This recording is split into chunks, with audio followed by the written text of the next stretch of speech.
Outgoing U.S. President Joe Biden pardons his son Hunter. This comes weeks after the younger Biden was set to receive his punishment for his federal felony gun and tax convictions. Biden and the White House previously insisted that pardon is out of the table. However, the president insisted now that his son's case was an example of a miscarriage of justice. Well, yun. Actually, yung Democrats and Republicans alike, malaki ang outcry sa nangyari dito. Because although nag-flip-flop siya, it was widely regarded na hindi niya i-pardon. And ang pardon pa niyang binigay is a full and unconditional of all the cases filed against his son. Some are saying, oh, as a father, this might have been a good move because he's your last remaining son.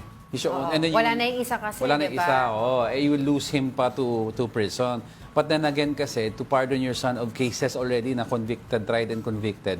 Tapos he claims pa, President Biden claims na may miscarriage of justice. But during the time kasi na tinatry itong case na to, he was the president. Oo. So, Tsaka parang, di ba, parang kasama tong anak niya sa parang isang may deal sa Amerika na ina-accuse nga din nila si President Joe Biden na, alam mo, nakikinabag dun sa deal na yon. I'm not really, madaming issue. Sure lang But dun sa, yung eksakto sinabi niya is, today I signed a pardon for my son Hunter, and it's a full and unconditional pardon according to the copy yung nakalagay sa executive grant. So parang midnight pardon.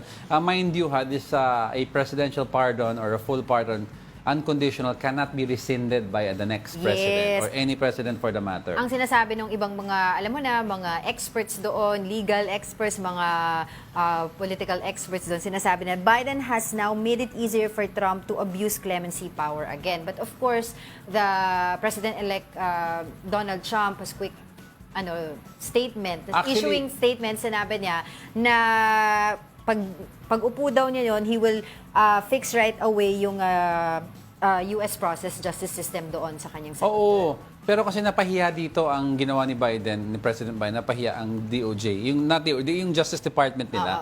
It's because parang in recent years, under the Biden administration, may madaming issues that was hounding the Justice Department. Sunod-sunod na issues po yan. And now you have this na from the Executive Department nonetheless na pinardon mo. Kasi usually ang nagbibigay ng recommendations for pardon or clemency is from the Justice Department. Iangat sa table, the President will review the list from the Justice Department, then he will sign. Oo. Pero kay Trump, they don't have to fear the abuse of executive clemency because si Trump is going to be reverse of pardoning. He's going to be putting people in jail. Pero kasi may mga na-pardon din siya before yung may mga kaso din. Tapos in-appoint niya pang mga cabinet The only person he can pardon now is himself. Pero yun nga sinasabi nila, if let's say for example, na iba yung history ang nanalo si Kamala Harris, it's going to be, sabi nila, yung transition of power from Kamala to Biden will derail, Biden to Kamala will derail and mapipress na i-condemn ni Kamala ito si Biden dito sa pardon na ginawa niya. Pero well, that's not the case now. She didn't win. She didn't win. But it's weird lang because, this is an act of yung father, a compassionate father. Yeah. Because alam mong Trump made it clear in media that he will run after the Bidens. Pero I was looking at this, I was looking at this, sabi nila, Biden has pardoned fewer people than most US presidents in recent history. So there's a table here that says, ito binabasa ko kanina, na since 1945, yung mga presidente from Truman down to Biden, mga nakapag-pardon na rin naman sila. Of course, depende yun kung sino-sino. It's just that, ito kasi anak niya, kaya nakikita nila na may problema. Wala naman issue ang pardon. That's a power granted to the president. Yes. May mga to decongest prison, may mga si Obama nga, 17 yung na-pardon niya. Ang problema dito, you pardoned your son who is already guilty. Yun ang magiging issue. Pardoning is part of the power of the president. That's not an issue altogether. Yung pinaka-issue, bakit anak mo last minute? But of course, may fear ka of Trump. Because hindi naman dininay ni Trump, abulin ko kayo. Lalo na Kaya nga sabi nila, ang magkakaroon daw ng dito, yung makakatikim nung ginawa niyang pagpardon nga dun sa anak niya, eh yung mga natitirang mga alliances niya sa both House and... Actually, a lot of Democrats have distanced themselves from what Biden kasi di ba did. halos majority naman sa House of Representatives, sa Congress nila, lower and upper chamber, puro Republicans Oo, yan. Although may mga natira. Even pa din. Democrats themselves didn't like what President Joe Biden did. Ay, nako. Alright, sige, let's continue with our countdown. Still on U.S. politics, President-elect Donald Trump picks his daughter's father-in-law as his senior advisor on Arab and Middle Eastern affairs. In a social media post, Trump described Massad Boulous as instrumental in building new coalitions in the Arab-American community.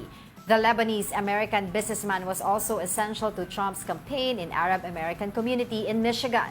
His efforts to attract Arab-American voters helped in securing Michigan's electoral votes for Trump. Boulous said Trump will bring peace to the Middle East despite the president-elect not offering any concrete details about it. Well, hindi man issue yan eh. I mean, di ba? Remember our mentor in before long ago said, there's nothing wrong with appointing people close to you because it just makes sense. You appoint people who you trust, you appoint people who you know, you appoint people who you know and will function and will not betray your yung gusto mong gawin sa buhay. So that's not an issue. Number two, if it were frowned upon, dapat ito is enacted into the US Constitution that you're not supposed to do that as a president.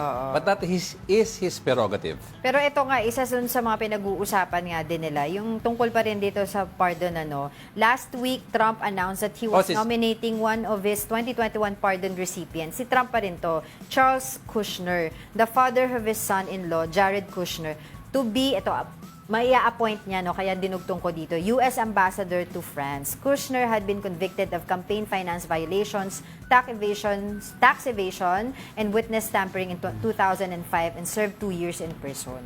So, ito yung pinardon niya, tapos i-appoint din niya dun sa kanyang administration.